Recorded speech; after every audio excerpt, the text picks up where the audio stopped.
In today's video, if your Bona Mop is not spraying, we have solutions. Okay, the first thing I want you to know is that this lever right here, when you pull on it, is what releases the cleaning solution out this nozzle right here. Okay, so the next solution is to go ahead and check the cleaning solution.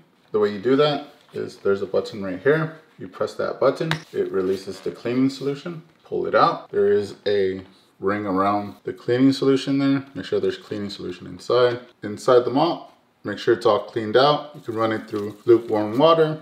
You can also lubricate it in there by spraying some DW40, spraying any lubricant. That would help it release anything that might be stuck inside. For the bottle itself, make sure that it's clean.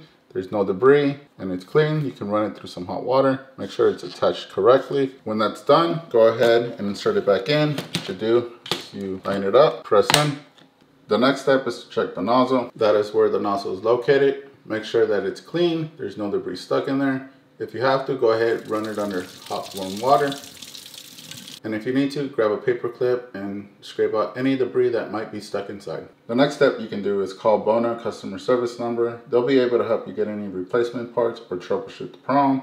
If you find this video helpful, please give us a like. If you're interested in content like this and want more helpful tips, please subscribe to our channel for more.